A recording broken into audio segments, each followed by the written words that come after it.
All right, everybody, in this video, I'm going to show you how to mount your 5-position switch, make it look completely factory in your 11 to 16 Powerstroke. It'll look like this. Okay, I'm going to show you how to mount your 5-position switch in this location here. It's probably like the best location. It looks pretty good. I got it solid.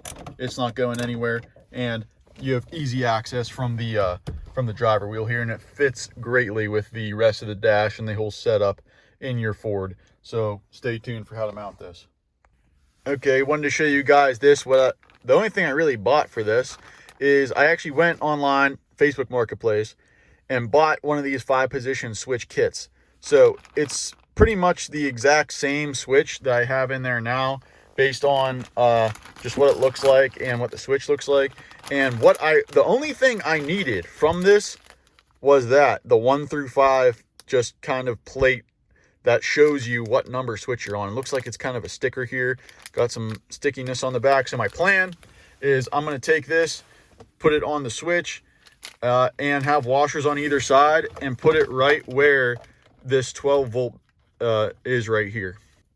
Okay, guys, so I went ahead and detached the exhaust brake and the 12 volt, popping out this little bezel piece here. And what I'm going to do is get rid of the rest of this 12 volt housing. So I'm going to push on this tab right there and this tab down here, and should be able to push this entire piece forward and get it out of there. All right, everybody, like I said, push on those 2 tabs, and then this will end up coming out, leaving you with just an empty hole ready for a 5-position switch to mount in there. So I got my little number plate here, and I'm going to line it up and see how it looks. So it's a little, and with a little persuasion, it actually fits in there pretty much perfectly. So what I'm going to do is I'm going to buy some washers. I'm going to go down to Home Depot. I'll tell you guys what size they are, but I'm going to buy a washer that is slightly smaller than this probably, but not going to fall through this lip here. So I'm going to go ahead and buy 2 of them, and then I'll be able to mount this thing straight up, easy peasy. Let's go do it. Okay, guys, so I went down to the store, and this is what I came back with, just 2 washers. So this one here is going to go on the back of the switch. I'll show you guys how it's set up. I'll show you these sizes first. So this one here is actually labeled as a spacer bushing, inch or 3/4 of an inch by 1 1/4 inches for this thing. The other one I got was just a plain old washer. The dimensions are 1 3/8 inches outer diameter, and then inner diameter is 1/2 inch. So one little thing before we get started with how to assemble this doohickey. So these switches come like this. They come with this little nut on it, and they come with a little washer in the back.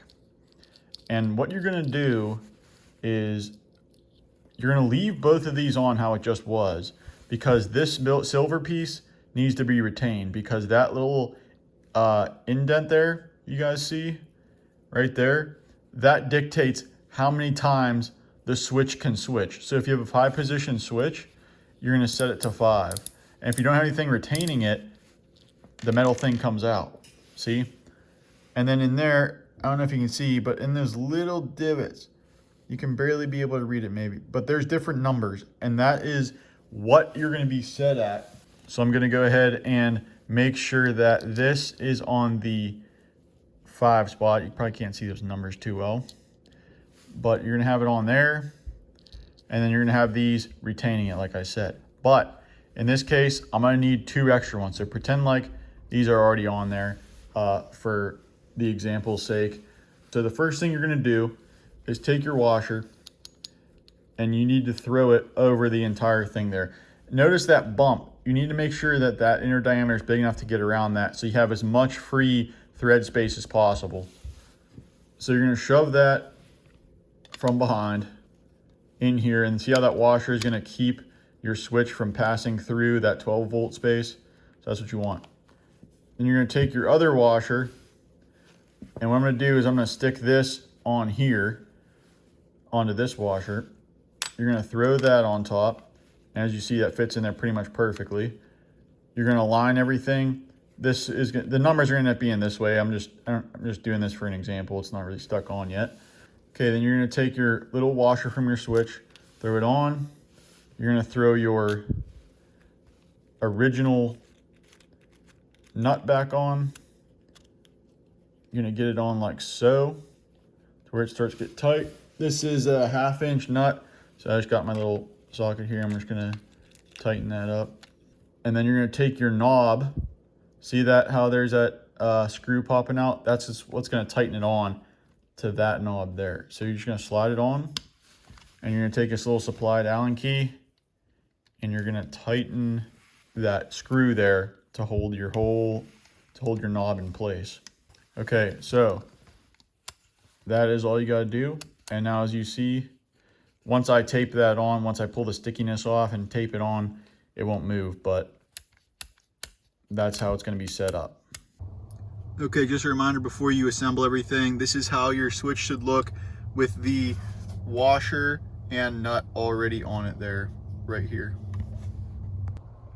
Okay guys, and real quick, when you put your everything through, you're going to get another set of these with a little washer and another nut on top to hold everything together.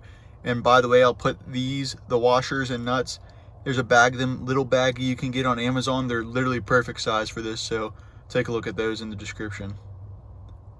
One thing you're going to do when you're putting on that knob piece is you're going to set your dial here all the way back to 1, or just wherever you know where it is.